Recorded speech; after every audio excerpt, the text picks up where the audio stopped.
Hello दोस्तों, स्वागत है आप सबका IQ स्मार्ट पे।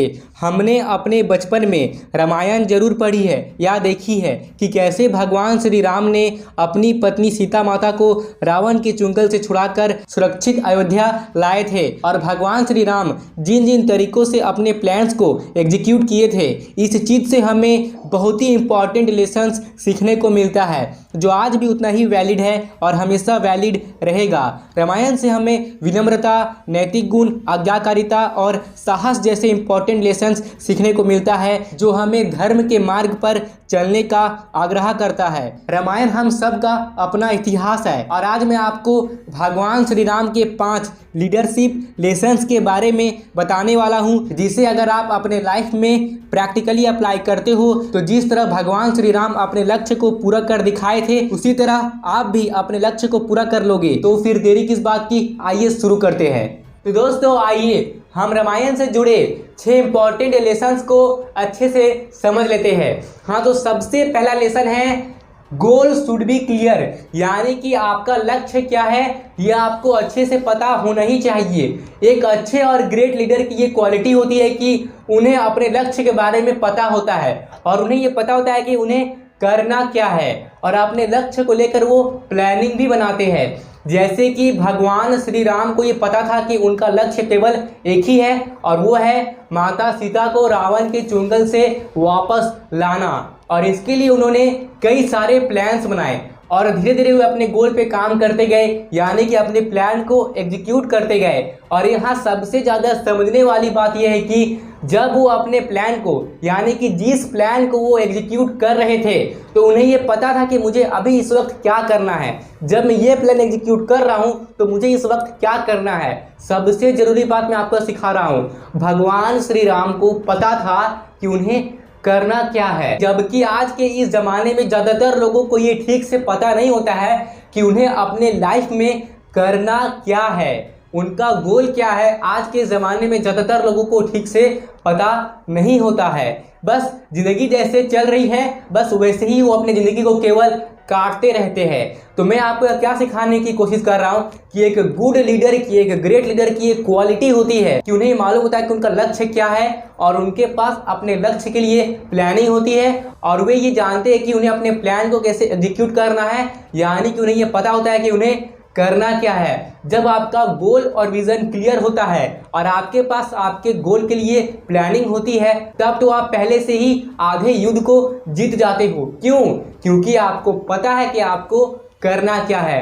इसलिए मैं इस बात को बार बार रिपीट कर रहा हूँ, आपको ये पता होना ही चाहिए कि आपको करना क्या है। अब आइए दूसरे लेसन की तरफ बढ़ते हैं। हाँ, तो दूसरा लेसन है इंपॉर्टेंस ऑफ टीम बिल्डिंग। दोस्तों चलिए अब आप मुझे एक बात बताइए कि अगर भगवान श्री राम अकेले ही माता सीता को पाने की कोशिश करते और अकेले ही प्लान बनाते और अकेले ही अपने प्लान को एग्जीक्यूट करते, तो उन्हें माता सीता को वापस लाने में बहुत ज़्यादा टाइम लग जाता। लेकिन भगवान श्री राम ने इस बात को समझा कि अगर मुझे अपने प्लान को एग्जीक्यूट करना है, यानी कि अगर मुझे अपने लक्ष्य को पूरा करना है और अपनी पत्नी माता सीता को वापस अपने पास लाना है, तो उन्हें एक टीम बनानी पड़ेगी जो उनके साथ मिलकर माता सीता को ढूंढेंगे। तो इसके लिए उन्होंने सुग्रीव को चुना। उन्होंने सुग्रीव को राजपाट उनके भाई बाली से दिलवाया। फिर जाकर सुग्रीव ने भी अपनी पूरी वानर सेना माता सीता की खोज में लगा दी। तो इस चीज़ से हमें यही सीखने को मिलता है कि अगर आपका लक्ष्य बड़ा है तो अपने लक्ष्य को पूरा करने के लिए टीम बनाओ, अच्छे अच्छे स्मार्ट लोगों को अपने साथ जोड़ो। इस बात को समझो, जब लोग साथ में काम करते हैं ना तो काम बहुत ज़्यादा एफिशिएंट भी होता है और बहुत जल्दी होता है।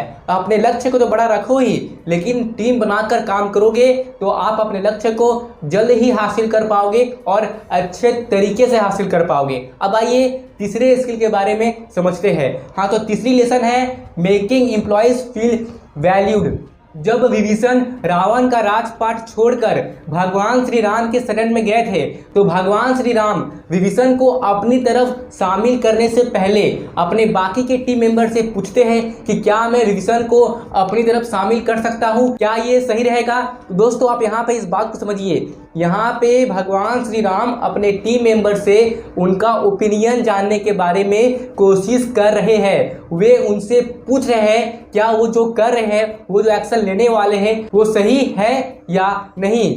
तो अगर आप भी अपने एम्प्लॉय से यानी कि अपने टीम मेंबर से उनके ओपिनियन के बारे में पूछते हैं तो इसका मतलब होता है कि आप उनकी भी ओपिनियन को वैल्यू दे रहे हैं, आप उनको वैल्यू दे रहे हैं। और जब आपके टीम मेंबर को ये फील होता है कि उन्हें वैल्यू मिल रही है, तब वे आपके लिए और भी अच्छे से काम करते हैं और पूरा मन लगाकर काम करते हैं। विभीषण को रावण के राजपाट में ये फील हुआ कि उनका वैल्यू नहीं किया जा रहा है और वो गलत साइड में है, इसलिए वे भगवान श्री राम के साइड में चले गए उनका साथ निभाने के लिए। और भगवान श्री राम को भी ये पता था कि विभीषण एकदम सही व्यक्ति है। और आप तो जानते ही होंगे कि विभीषण भगवान श्री राम के भक्त थे, वो राम राम नाम जपते रहते थे।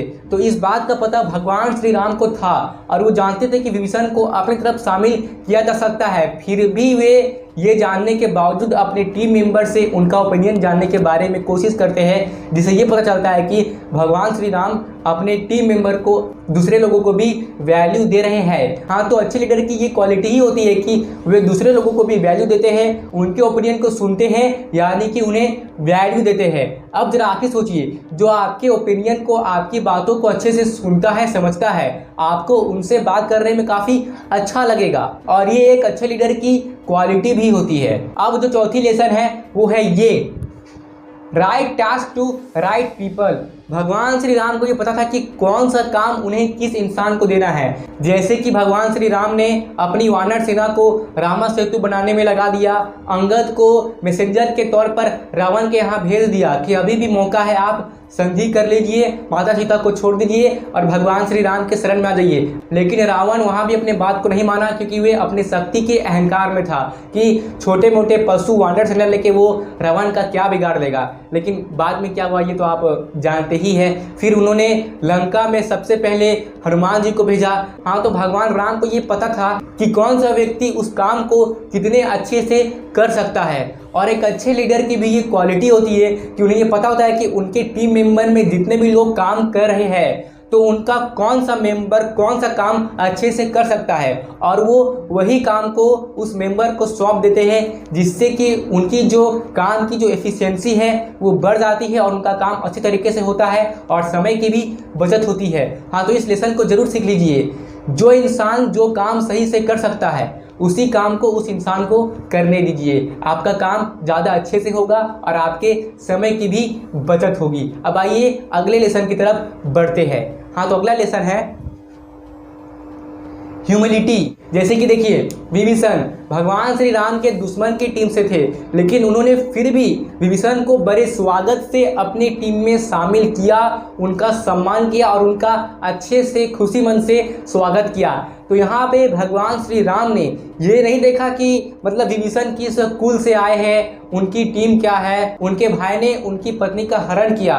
उन्होंने विभीषण की गुण को देखा, उसकी कैरेक्टर को देखा, उसके खूबियों को देखा और ये चीज़ देखते हुए भगवान श्री राम ने विभीषण को आंका। हाँ, तो इस चीज़ से हमें ये सीखने को मिलता है कि हमें किसी को उसके रंग रूप या जनजाति से नहीं आंकना चाहिए, बल्कि उसके गुण, उसकी खूबी, उसके पैशन और उसकी सोच और उसके कैरेक्टर के हिसाब से उसे आंकना चाहिए। अब आइए अगले लेसन की तरफ बढ़ते हैं। हाँ, तो अगला लेसन है आपका using the available resources efficiently. अब देखिए, रावण के पास बहुत सारे रिसोर्सेज थे, कितने ही महान महान बड़े बड़े योद्धा थे, बहुत सारे हथियार थे और उनके पास मतलब बहुत सारे फैंसी से व्हीकल भी थे, मतलब उड़ने वाला भी व्हीकल था ना उनके पास। लेकिन भगवान श्री राम के पास क्या था? उनके पास केवल अपनी वानर सेना थी और उनके टीम में बहुत से समझदार लोग थे, वफादार लोग थे और साथ ही भी उनके भक्त भी थे, जैसे कि हनुमान जी।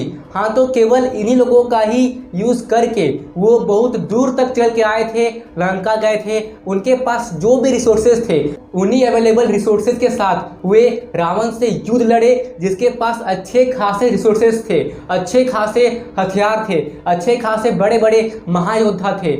और रावण के कंपैरिजन में भगवान श्री राम के पास बहुत ही कम रिसोर्स थे, लेकिन जो भी रिसोर्सेज थे भगवान श्री राम ने उन्हें अच्छे से यूज़ किया और रावण को हराया और युद्ध जीत के दिखाया और माता सीता को भी वापस पाया।